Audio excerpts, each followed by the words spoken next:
everyone. Welcome to Oasis Live. I'm Tina, and this is Chris. Hey, students, how's it going?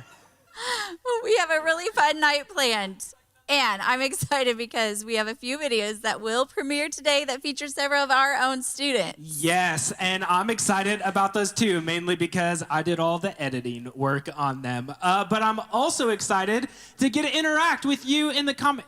It is true about the student videos.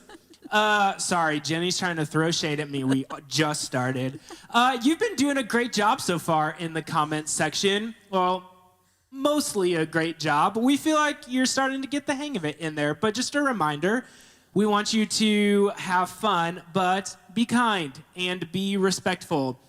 Because we don't want to have to block you, but we will if we need to. Make sure that you interact with and include everyone. And the biggest thing, let's try to stay semi-on topic, please. Right, but make sure you're taking time to interact in the comments section. We want to know who you are, who's with you watching. Jenny and Danny are off camera right now. Hey guys, in the comment section, they want to chat with you. And later, there will be an entire segment where we get to point out some of our favorite comments of the night. So make sure you're giving us some good quality but appropriate content that we can talk about. Yeah, it's always dangerous when we tell our students to give us good content, whatever that means. Let's take a minute to see who's here. Yeah, let's see who's here. I know Caden Grant was the first one Caden, in the comments section and first comment, so congratulations to you. Danny has been dropping all of his amazing Spanish-speaking skills in the chat, so hopefully you learned some new words and phrases there. Carson Walter was throwing some shade on that. Yeah, talking in his best King James English. We have Mal and Michaela are here. Becca Bloxam, Avery Hill, Ronald Hill, not related though, same last name. Right.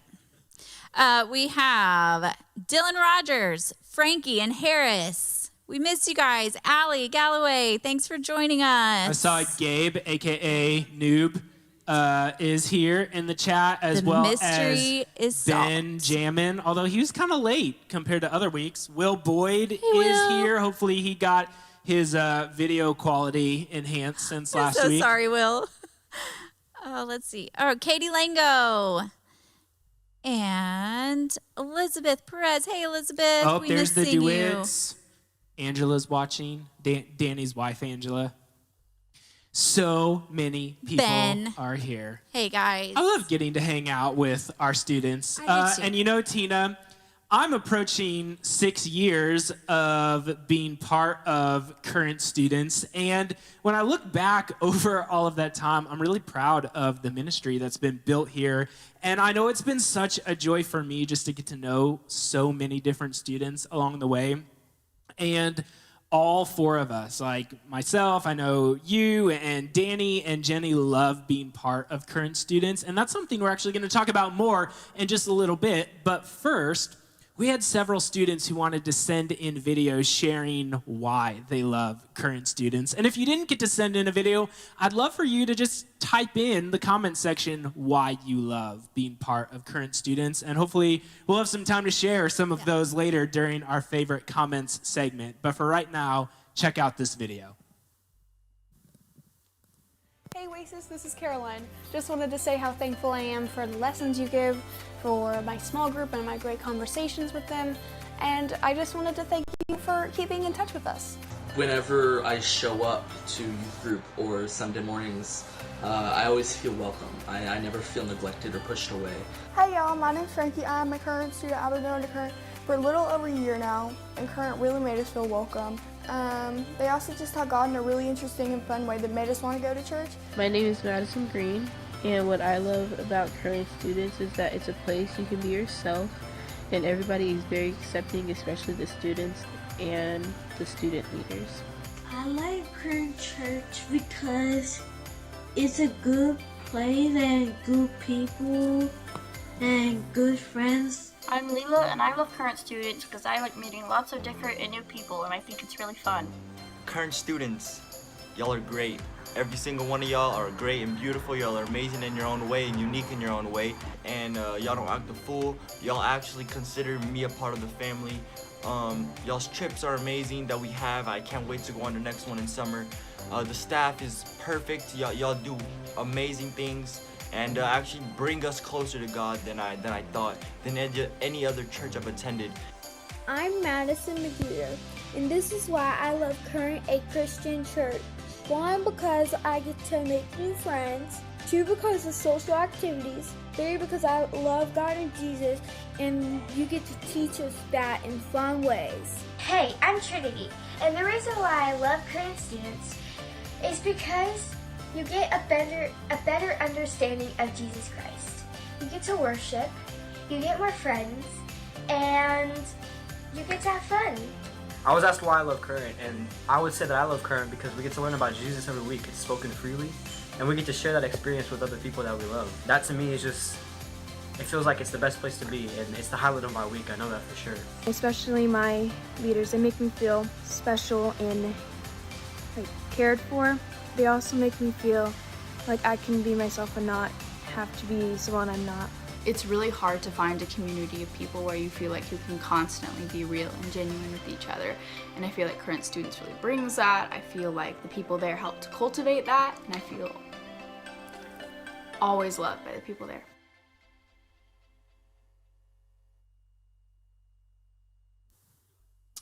Man, I love getting to hear that from so many students. And I know for me, from the very beginning, my 2 biggest goals for Current Students have always been that it would be a place where students experience Jesus and that students would have a place where they felt loved and accepted. And I know that's something that I've always wanted to be a part of. And that's actually a question that's been sent in a lot during Oasis Live.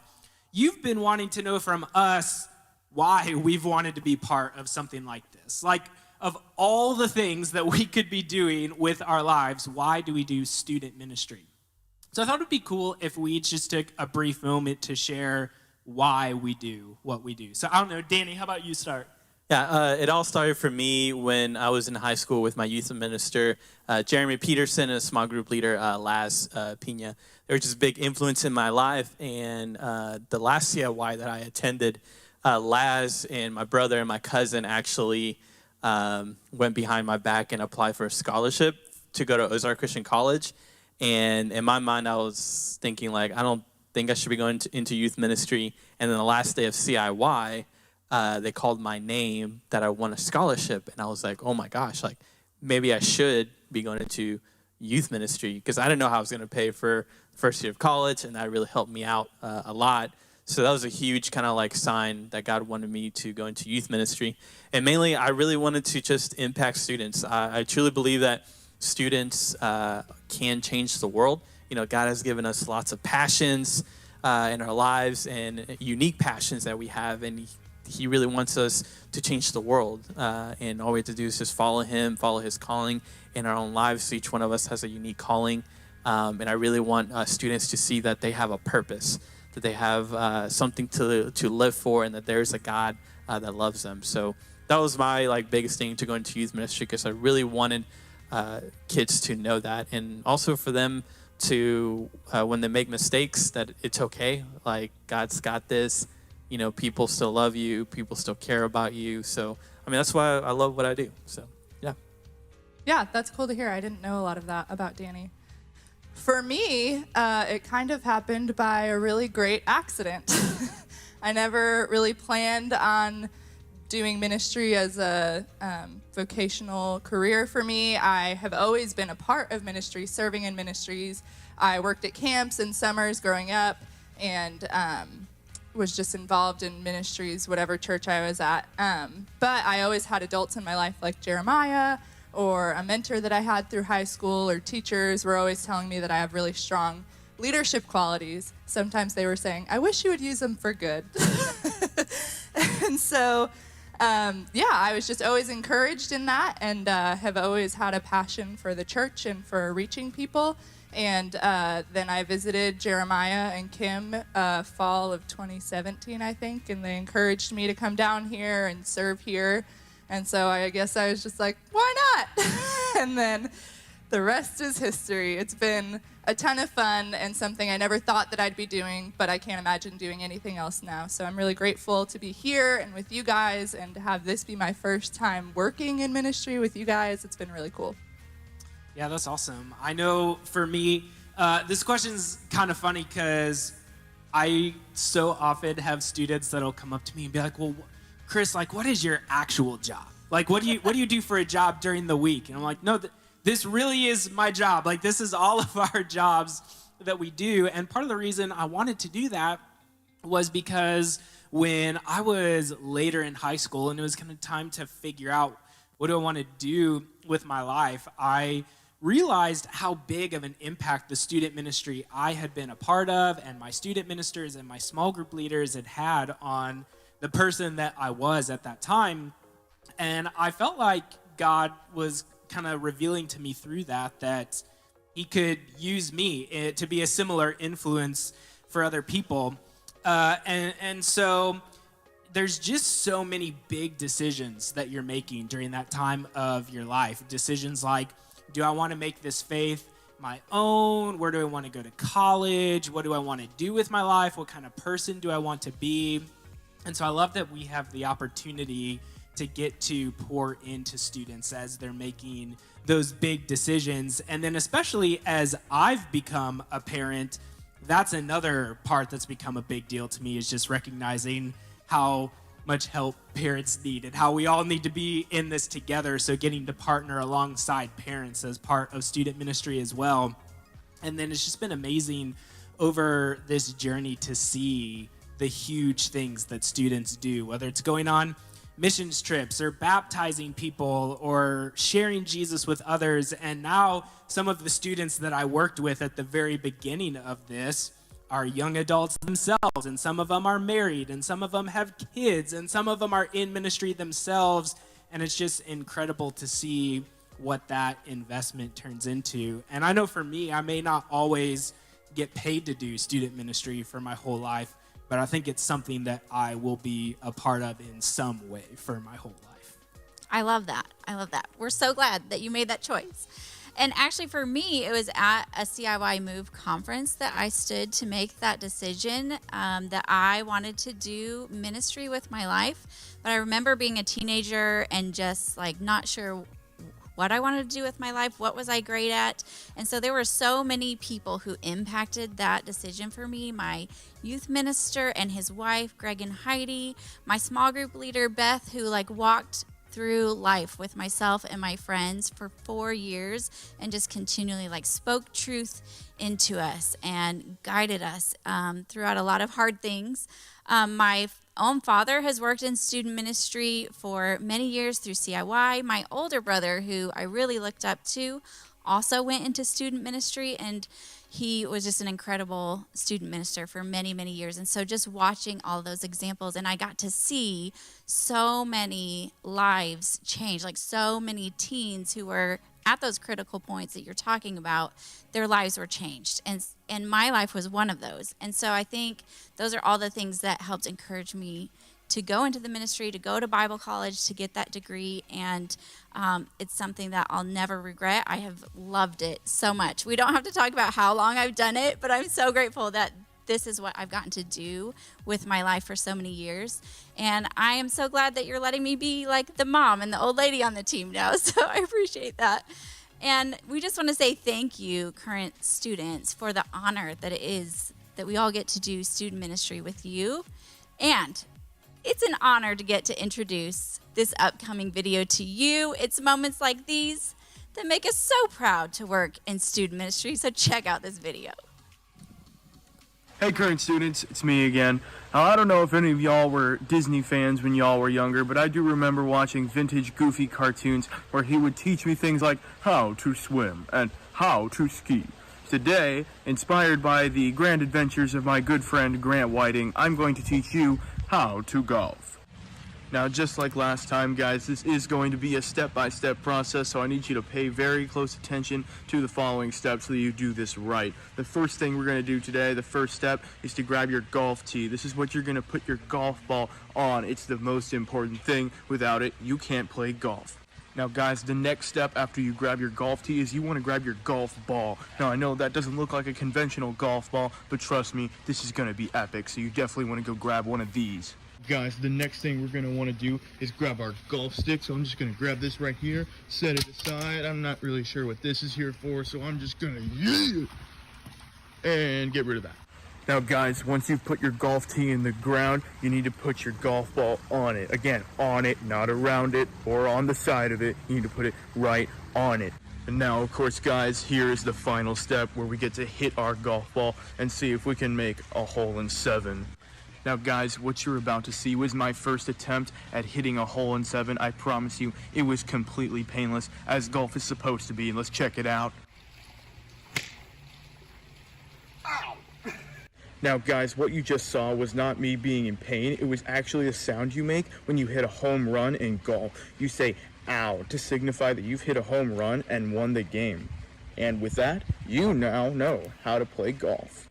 Well guys, that about wraps up my time with y'all. Thank you for tuning in to this episode of How To with Gabe, how to play golf. I will see you next week at Oasis Live at 6:25 p.m. right here on Current Students. So Great, now I know how to play golf. Hey, that's I didn't good. know before. Hey, that's great. Speaking of playing, Jenny, what was the last time you played a video game, or what's a game you played in the past? I've played Mario Kart. Nice. I've played Pac-Man. Okay. I've played Wii Sports. I'm very sporty. I could not have told someone that Jenny was very sporty. What are you trying to say? That you play Wii Sports. Let me tell you about a favorite video game of mine in high school. It was called Call of Duty Modern Warfare 2. And there are so many challenges on this online multiplayer mode. And you have to, when you achieve those challenges, you get more cosmetics that you get to add to your gamer tag, or you unlock guns or gun camos. And in high school, I couldn't tell you how many hours I put into that game. I wanted to reach the next level and complete each challenge to show people how far I went to complete the challenges. The online multiplayer ranked you on levels from 1 through 70, and it would ask you if you wanted to prestige at the end of level 70. I know what you're thinking, prestige, what is that? How did you know I was thinking that? Yeah, prestige basically meant that you would start all over from level 1 and try to do all the challenges, again, to unlock all the guns, but you would keep your emblems that showed players just how many times you prestige, and people will go nuts over this. Jenny, do you know how many prestige levels there were? 365, one for every day of the year. That is correct, 10 levels. Or 66. Yeah, well, leap year. 2020. Okay, good one. All right, so there was 10 prestige levels, which meant if you wanted to complete all the challenges, you would have to get to level 70 10 times, which equals 700 levels. Shout out to all the moms that play Candy Crush. And now people are finding new ways to beat games and creating challenges for them, like completing a game 100%. Or trying to finish a game the fastest, which is called a speed run. And let me tell you, those speed runs are no joke. Like, developers spend hours for people to be able to play a game, which is supposed to be completed in about 10 hours. But speedrunners, they finish it in about an hour and a half, which is just crazy to me, because people are always trying to find ways to level up their character in the video game, or trying to level up in their challenge. And I know you may not like video games, Jenny, but could you take a guess to why people like challenges, why they like to level up their character? Well, my guess would be that people like the feeling of achieving something, right? And so they want to show themselves, or maybe somebody else, that they can do something that they've set out to do, and it makes them feel accomplished. And so I almost think that this goes beyond just video games. We could then talk about social media and trying to get the most likes or the most followers or subscribers or whatever TikTok does, I don't know. Or it might make you think of academics and the trying to get the best scholarship, trying to have the best test scores, trying to be the best at your favorite subject, or maybe athletics and a sport that you really love and trying to be the best in that, and just whatever you're setting out to, whatever you really love, trying to be the best at what you do, or at least better at what you're doing. Yeah, absolutely. I totally agree with you. I think we're all trying to level up in different areas of our life. So what about our spiritual life? Did you know that Jesus challenged us to level up in our discipleship?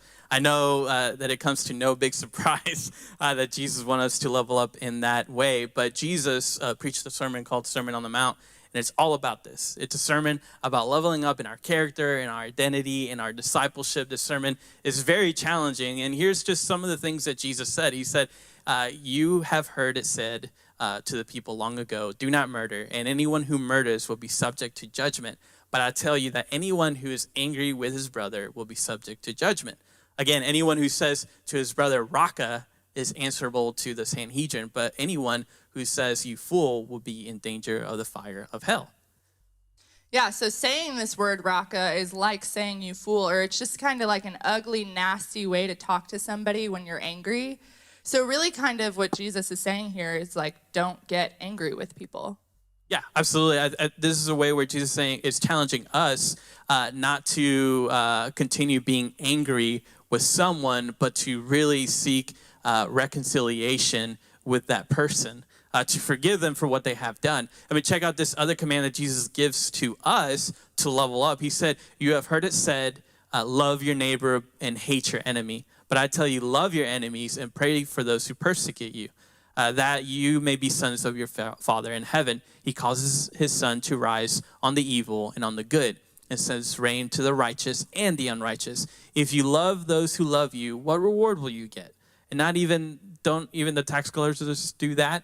And if you greet only your brothers, what are you doing more than others? Do not pagans do that? Be perfect, therefore, as your heavenly Father is perfect. So Jesus is saying here, love and pray for your enemies and those who persecute you.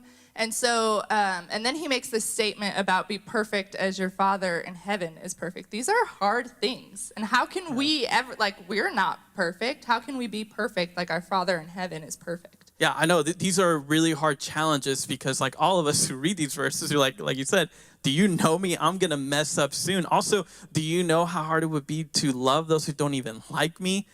Jesus is really challenging us here. And as we keep reading the Sermon on the Mount, we keep being challenged to level up. This is something that takes time to accomplish. No one really wakes up the next day and does everything perfect. I mean, it takes time and effort to follow Jesus at a high level. Just like some of us who have watched someone play a video game and we're amazed by it, or maybe an athlete and we're amazed about how high a level they played at.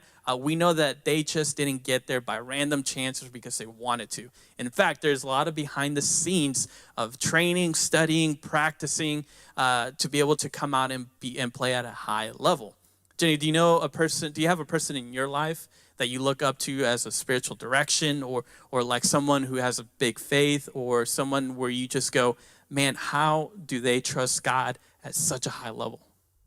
Yeah, I think this kind of goes back to what we just talked about with how we got into ministry, how I was saying that people like Kim and Jeremiah, or different adults in my life. And so two people that come to the top of my mind are somebody who mentored me all through high school. I remember wanting to be just like her in every way. If she bought a blow dryer, I would buy that blow dryer. If she wore clothes from this store, then I'd be shopping at that store. But then what I really remember is watching the way that she loved the Lord and the way that she guided me and gave me advice, and thinking that's what I want to be like. And just everything about her was just so compelling to me, and the life that she lived, the way that she loved, how kind she was. Those were things that I wanted to replicate about her. And then the second person that comes to mind is Barbie. Since I've been here in Texas, she's been like my Texas mom, like same thing. Like, she's laughed with me, she's cried with me, she's supported me, she's loved me. She has just been there for all the things. She's one of the first people I go to. I was just telling my friend these past couple of weeks have been hard because when I'm experiencing something, I'm like, I don't even get to see Barbie to tell her about it. And so I've just loved the way that she's loved Jesus and loved others, and it's just been something that I want to replicate, and I really want to be like her. And so those are the two people that come to mind for me. Well, the two people that come to mind for me in my life that have always made me strive to be more like Jesus is, first of all, my grandpa. I mean, he used to wake up every single day, and he would go to his office. He would have a list of people that he would pray for, like long hours would pray for. And he, every single time we talked on the phone, he would always ask me, hey, how can I pray for you? You know, I've been praying that you're going to change the world through Jesus. And that's part of the thing where I want to instill into students as well, that they can change the world. But he would ask me, how can I pray for you? And that really instilled to me that I need to start praying for people like my grandpa did, like spend hours praying for those people who do not know who Jesus is, or those who are struggling. That's when my grandpa comes to mind. And he really challenges me to have a better prayer life. And the other person is a preacher out in Kentucky. His name is John Weiss. I know that the student team knows that already because I always bring him up, or I have used him as an illustration in the past. But he really challenges me to have a bigger heart for people. I mean, when he preaches in such a way that really reveals how much God really cares for us. And I'm always asking myself, how can I love people better? After he talks about Jesus and how much Jesus loves us, I'm always saying, man, he is willing to go to that next level. Like if I need to take the shirt off my back to help someone who has dirty clothes, I'm going to do it. And that has really challenged me to love people like Jesus has loved us. And again, this isn't something that happens overnight. It really does take time. It takes studying. It takes huge faith to put yourself out there, and it takes practice. Faith to know that everything's going to be all right when we're facing hardship. Have hope when things are out of our control. I mean, 2020 has taught us that already. We can't control everything. And see, the Sermon on the Mount is really an extended explanation of what the Great Commandment looks like in real life, how we love God, how we love people. It's a challenge to level up in our discipleship. Yeah, and I love that Jesus challenges us in this way to be better and to honor him. And I love that he gives us these people to help guide us. And so one of the things I really want to emphasize is that don't let these moments with these adults that love you pass you by. Like Danny, Tina, Chris, myself, we're all here for you. We want to love on you. We care so much about you. There's other adults, your small group leaders. There's adults in your life that love you so much. And so like when I think of Barbie and this time that I have to spend away with her, from her, it makes me so sad. And I wish that I could have those moments back. Or my mentor, I wish I had more moments with her. And so don't take those relationships for granted. I really want you guys to hear that. But I also think that there's a fine line that we walk into between wanting to honor God in word and deed, and growing closer with Christ and walking in the ways that he leads us, and then switching over to a works-based faith, or thinking that what makes you right with God is the things that you do. God never said that. Jesus never said that. And so we want to emphasize that as well, that these things are important and they're good, but that's not what makes you right with God. Yeah, that's a really good point. It's a pitfall that we can often fall into. Instead, we must have that mindset that since we are, or because we can be made right with God, we must live this way to be able to level up in our discipleship. But the question is, but why, right? Like, why? Well, when Jesus is wrapping up his Sermon on the Mount, Jesus tells a parable about a wise and foolish person. And Jenny, can you read this parable for us? Sure. In Matthew 7:24, it says, "Therefore, everyone who hears these words of mine and puts them into practice is like a wise man who built his house on the rock. The rain came down, the streams rose, and the winds blew and beat against that house. Yet it did not fall, because it had its foundation on the rock. But everyone who hears these words of mine and does not put them into practice is like a foolish man who built his house on sand. The rain comes down, the streams rose, and the wind blew and beat against that house, and it fell with a great crash." What this parable is really telling us here is that there will come a time, whether we like it or not, there's going to be a time where our faith is going to be tested because of the things that we cannot control. So if we live a life that is trying to level up and not trying to walk with Jesus, then we're going to fall. You know what's really funny, Jenny, is that when I look back into all those hours that I put into playing Call of Duty, that game did not make me a better person. That game did not give me hope. It's not gotten me through any hardships in my life. You know, Jesus has, because he's been there for me. The Bible tells me that he loves me, that he wants the best for me, and he loves those who are far off. And we're in a season right now where we can either spend time trying to level up in ways that we can love God and love people, or we can spend time on things that are not really going to help us through hard times. What Jesus is telling us, hey, you must level up in this area because there's going to be a time that's going to be difficult, and don't fall. So that's what we got for you guys tonight. Yeah, let me pray for us real quick.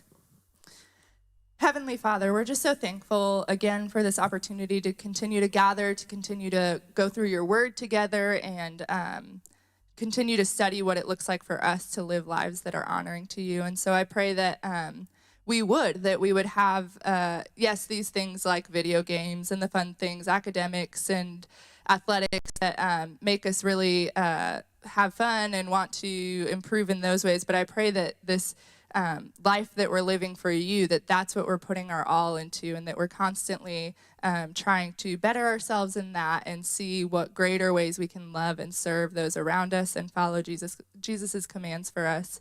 And I'm so thankful that you provided us with this book and this way to continue to learn about that and learn about the ways that Jesus lived and the things that he said. And so I pray that we would really take this time to do that. And even in this difficult time, that we would find ways that we could continue to do that. And so, yeah, we're just so thankful for this time and that you've given it to us, and that this coronavirus hasn't been an end to us being able to gather together. We're just so thankful for that. And so we love you, and we're so thankful for the way that you love us. And it's in Jesus' name. Amen.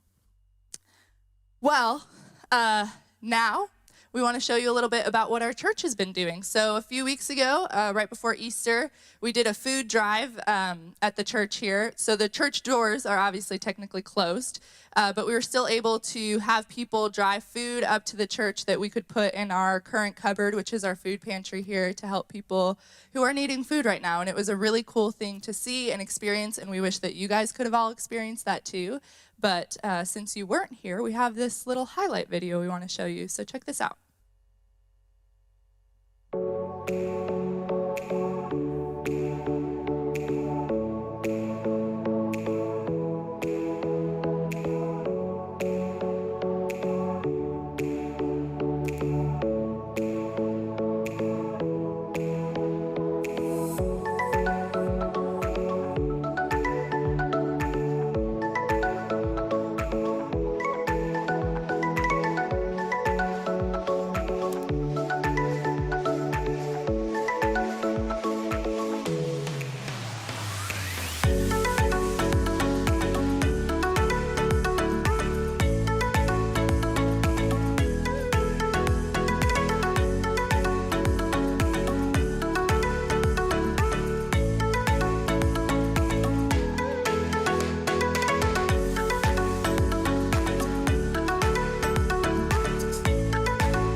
So we have really loved the opportunity to continue to connect with you guys in the comment section. It's been so fun to see the different types of things you guys have to say. Our favorite, I think I speak for all four of us when I say our favorite comments to see have been things like, Wow, Jenny, you are so funny. Wow, Jenny, you're so smart. Wow, Jenny, are you really that pretty? Wow, she's so cool. Just kidding. All right, so that's all the time we have. Just kidding. So, Tina, what are some of your favorite comments? I mean, I've been scrolling through. Apparently, a lot of the kids are really hungry. There's a lot of talk about the food that they're eating: cheese, Hot Pockets, pizza. So Hot Pockets. There was a whole thread for a lot of comments in a row, all just about garlic bread. Garlic bread, And then cheesy Avery bread. Hill's comment was one of my favorites. So it just said, "Wow, that conversation shifted so fast from Hannah Montana to garlic bread." So we love that you guys are really engaged with the stuff that we're saying here at I really loved, too, the ones that said, no sound, dude, no sound. Hey, somebody call Chris. Hey, does anybody know there's no sound? Does anybody else have I sound? did get called in the middle, as if like while we're live, I'm just going to be like, "Oh, hey, Will Boyd, how's it going? Oh, I had no idea there was no sound. Thanks for telling me." The best of all of those was when Ben commented, welcome to this special Oasis, silent edition.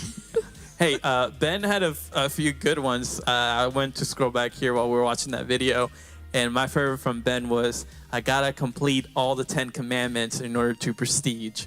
Yes. So, Yeah. and also the one where he said, "The old CODs just hit different." That's very true. None of this fancy running on the wall or anything, jetpacks and stuff that you guys don't know about. So. I know this was from last week, but I actually had to apologize last week because I was distracting Jenny from running the stuff she was trying to run because I was laughing so hard at all the comments about Will Boyd's video quality. And because the quality was like flashing when David said it looked like Will was about to go Super Saiyan, I had to put my shirt over my face because That's true. I was I laughing literally so hard. told him you need to stop because I can't focus.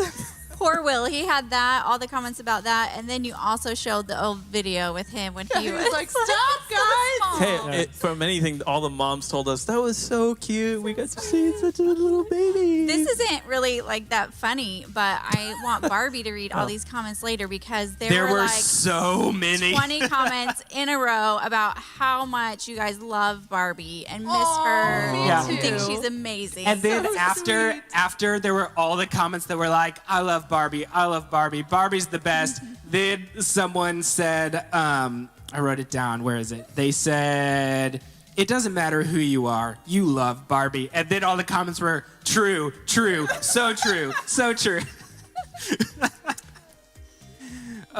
There was As one. a student ministry, we can say we love you. There was one that said, "Who remembers when we could actually go to Oasis?" And someone said, "The youngins don't remember those times." Y'all have aged since we saw you last. Sydney said, "Mama, your hair looks good." Guys, I was trying to encourage you to compliment me. In response to the Why We Love Current Students video, Mal said, "I love Current Students because since I moved to Texas and first came to Current, I've felt super welcomed and loved. You guys make me feel normal and not like a girl in a wheelchair." And then she specifically mentioned several of the people here as teachers that she's really appreciated hearing from too. That We is so love you sweet. so much. I'm gonna cry. Oh my gosh. Oh, here we go. Dylan said, "Wow, Jenny, you're so cool."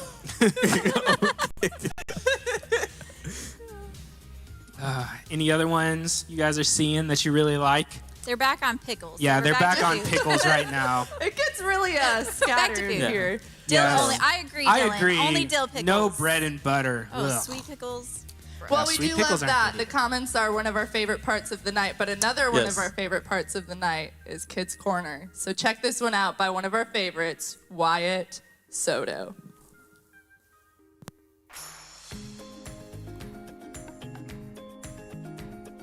Now it's time for Kid Corner. My name is Hyatt. Today I'm going to show you me getting scared.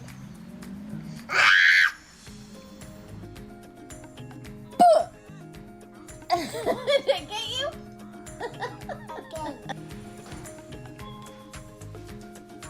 What are you doing? Look into the elf movie. Boo!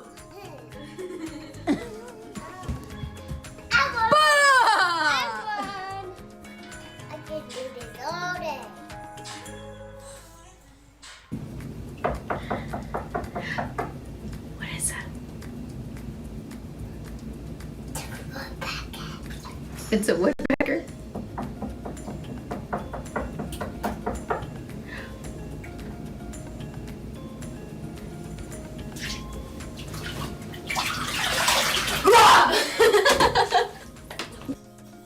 Mom, wake up.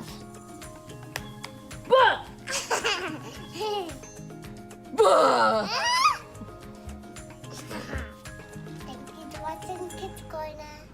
See you next week.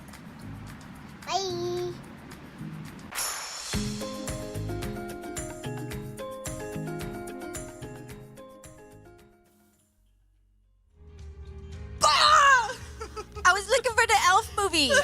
That was a bad transition 'cause I didn't know when to do it. I love her. He's so cute. And you all should listen to him. Join us next week for Oasis Live. Same time, same place. And it's back. Fancy Night. Y'all One didn't of your think it was favorites. gonna happen this year, did you? It is May 20th. So stay tuned for more details about that. Yeah, and remember that you can sign up for text updates. You can text CSMSTU to 41411. And you'll get updates pretty regularly about what's happening in student ministry, different things that we want you guys to know about. And then another thing you can do is text the number 281-895-1564 with your first and last name. And, well, I guess your phone number comes with that. So, I'm sorry, it's a bad night. Anyway, if you text that number with your first and last name, then one of our team members will be regularly contacting you weekly to check in with you and see how you're doing and see if there's anything you need. So if you want that, we would love to do that for you. So let us know. I want you guys to also check out this really cool video that a bunch of you and Chris put together. It's a song about us continuing to worship even when things are hard or scary, and us to just continue to turn to God and give him praise in the midst of it. So check this out.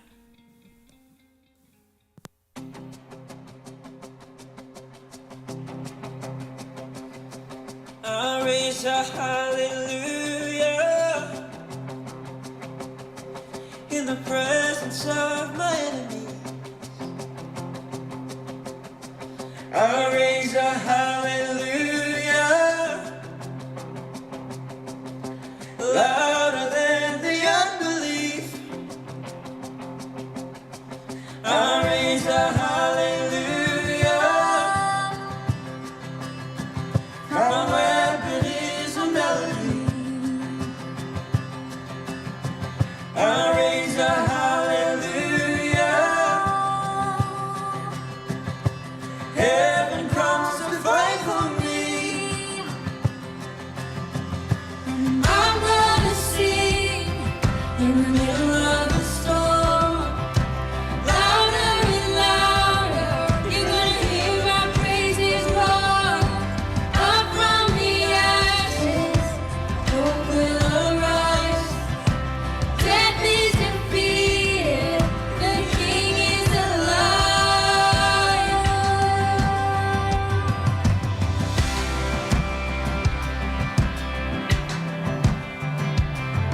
I'll raise a hallelujah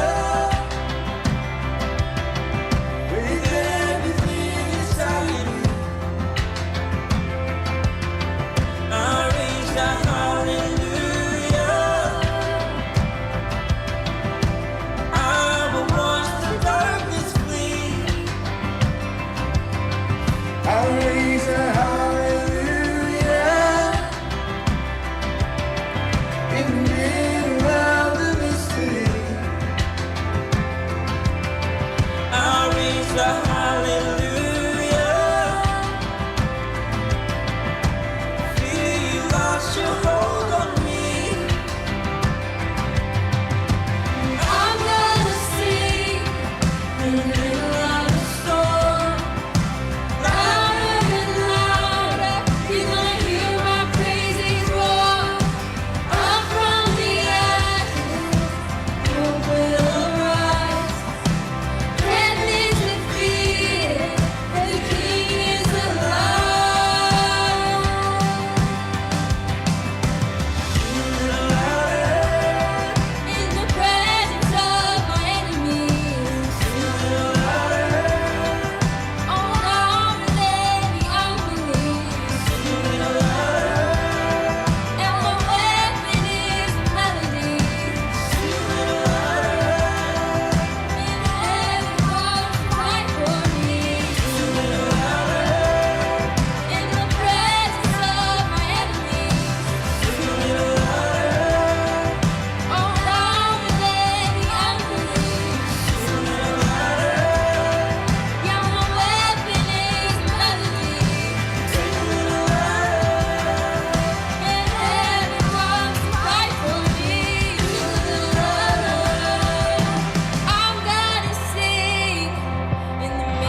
Well, thanks for being with us tonight, current students. We hope that you enjoyed this as much as we did. We will be back next week at 6:25 p.m. We hope that you have a great week. And as always, bye. Bye. Adios.